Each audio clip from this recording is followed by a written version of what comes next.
Hello everyone, welcome back to the channel. I'm Dimitri and this is Value Cars Australia, and I'm finally sitting inside Mahindra Scorpio 4x4. Yes, I made my way to one of the dealerships that are not very close to center of Sydney, but I thought that there was enough interest from my audience for me to take a closer look at Mahindra as opposed to just analyze it looking at the website. And I made my way here today, this sunny morning. Unfortunately, I can't take this car for a test drive, just like with my first early impressions of Tank 300 video, but I thought I'm going to do exactly the same thing. I'm going to spend a bit of time inside of the car, outside of the car, take a look at the materials mainly, and share with you my early initial impressions on how the quality feels so far, and also how the driver's position is. How do I feel in general? In general, I will tell you straight away that I feel rather good. So not everything is plastic. There is leatherette a little bit here, which sort of makes you feel a bit better straight away, me personally. And also there is a lot of glass, there is a lot of light penetrating the car, which is a pleasant thing for me as well. The frontal dash, at least without any adjustment of this current seat that I'm sitting in, the frontal dash appears to be a bit high, but I suspect that if I was actually starting the car and driving somewhere, I probably can also lift my position, which I would have done. First thing that I would have done is try to sit a bit higher. But so because I feel a bit low, sitting a bit low, hence this frontal dash that's in front of me is a little higher than I'd like. I'd prefer to be a bit above it. But having said that, it's interesting that the window level over here is actually low enough. So even without adjusting the seat, I can tell that it would be my comfortable position of my elbow kind of in the window like this maybe, and my other elbow, as you can see here with the camera view, is very nicely placed here on the rest, on the elbow rest here, and the storage box over here. Storage box, mind you, does not look particularly useful to me, because every other car that I had and I reviewed had a much deeper box. Here it's actually rather shallow.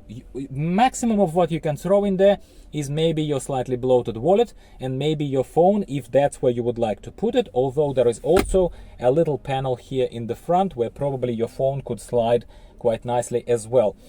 I'm not actually particularly impressed with the quality of plastic and materials here in this central area where the handbrake is, where the media controls and driving mode rotary switch is, and where the actual gear shifter is. It's all, I think I would call it a pass mark as far as the quality is concerned. It's plastic, what is there else to say? But when you start looking closer at how the seams of this plastic are coming closer together, it all looks a little, how should I put it? It sits, but I think it's rather roughly put together. It's not precise, elegantly. You don't see precision in those seams. It's kind of all a bit. It only remains to be seen. It's only your guess and mine whether all of this will creak as the car drives, especially through rough terrain that it's designed for, being 4x4.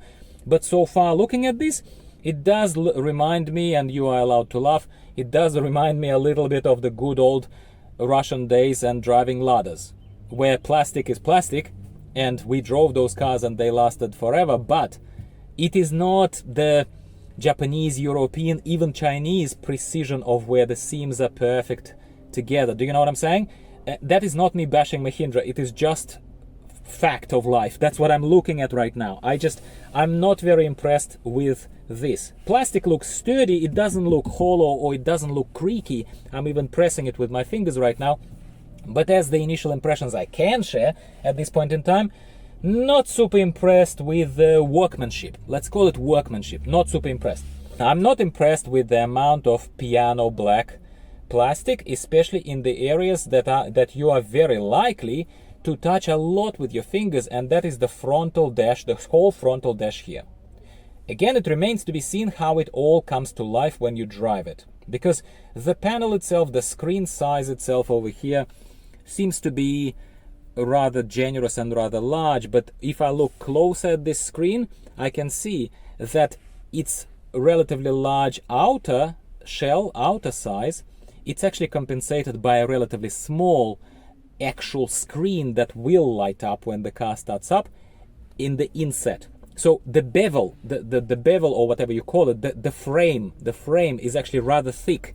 So a lot of this generous looking black square that's in front of us is actually not going to be used, because I can see good, don't know, 2.5 to 3 centimeters on each side of this screen that is not going to be used. It's just a thick black border. Yeah.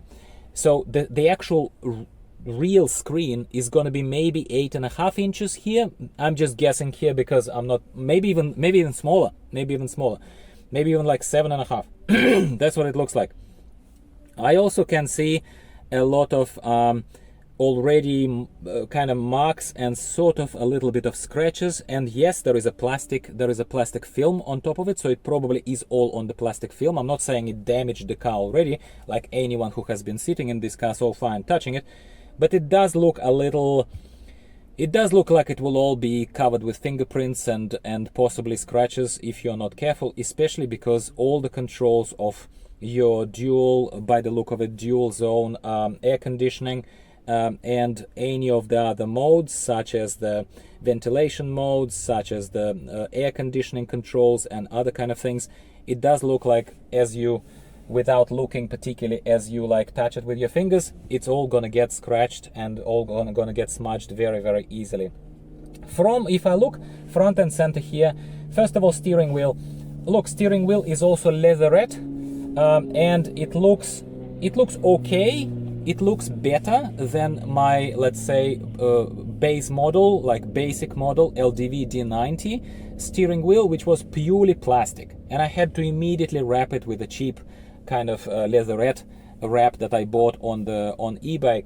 Here it doesn't look like you need to. It looks like it's also leatherette, but it's thick enough. You know how I complain about Haval vehicles that by default they have a very thin steering wheel? Here it's rather actually thick. So for my averagely sized hands, I suppose it's actually pleasant. It's pleasant. I'm gonna give it to Mahindra. And also the buttons here are not creaky on the steering wheel.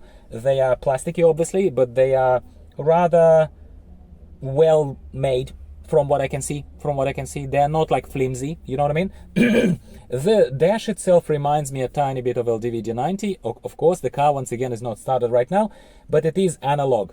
There is an electronic inset here in the very center, probably to show you the fuel gauges and whatnot, but it looks very basic, very analog, and maybe for the rural / heavy duty use in 4x4, that would be sufficient. It's only your guess and mine, but I'm just commenting on what I'm seeing so far.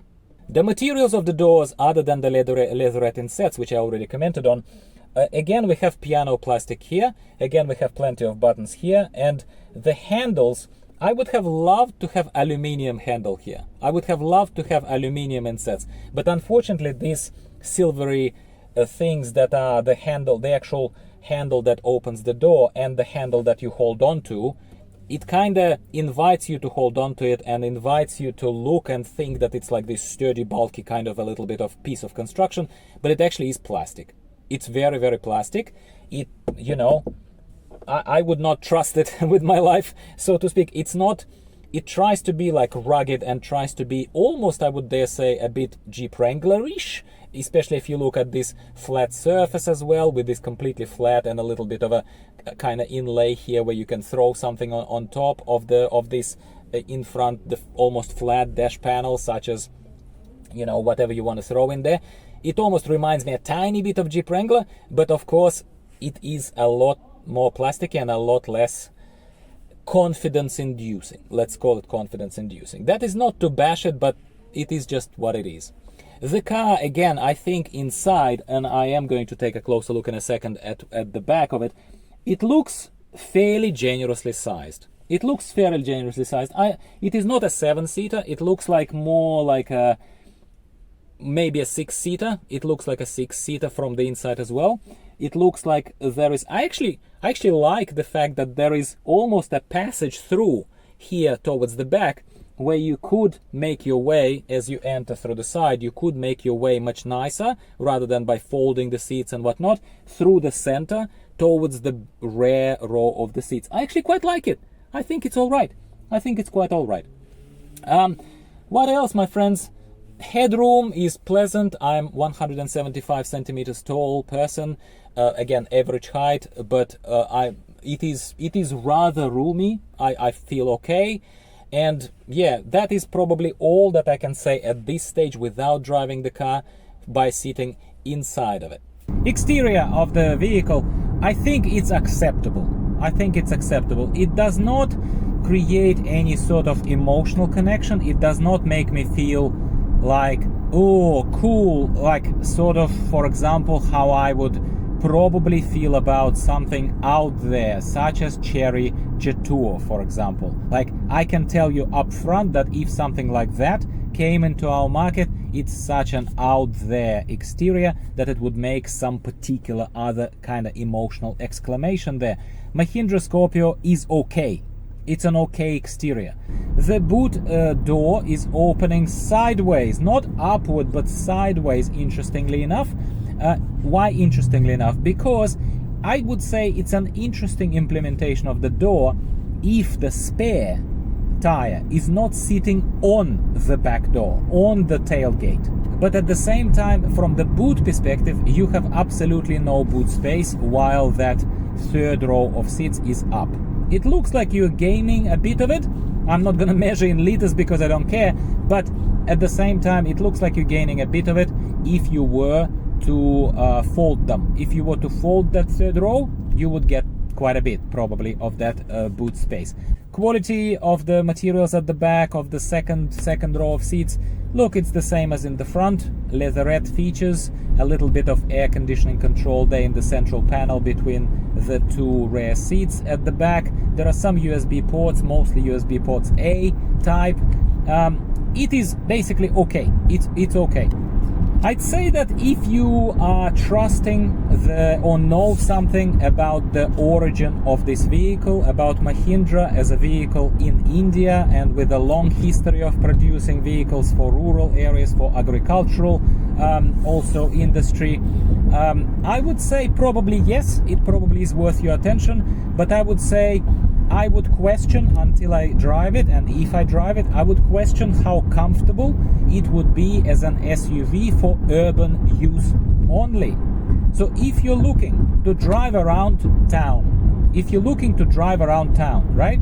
If you have no really honestly desire to go full-on 4x4 off-roading, if you don't have a desire to do that, then I would say there are similarly priced, similarly generous on space inside vehicles such as LDV D90 or even Tank 300 if you want to spend a little bit more money on it. We're not going to go full-blown into comparison mode now because the video is already long enough for you. I don't want to make it longer. Look, your mileage always will vary. Situation by situation, person by person. Today, I can just tell you, yes, I drove to Cabramatta, but my experience was with the similar people, with the similar setup, except looking at a different car, very different to what it was months ago. So do not write it off, especially considering that there are only a couple of Mahindra really dealerships around Sydney area, which is ridiculous, right? Only a couple. And from where I am, both of those dealerships are like 45 minutes to an hour away from where I live. So do not discount Cabramatta, Lansvale, Mahindra. Give them a visit, especially if you're interested, based on what I just told you, and tell me in the comments down below what are your impressions of Mahindra Scorpio, especially if you had a chance to take a look at it properly. And let me know if you want to hear more about Mahindra. I will prioritize that content for you. Thank you for watching. Don't forget to like before you leave, and I'll talk to you next time. Bye for now.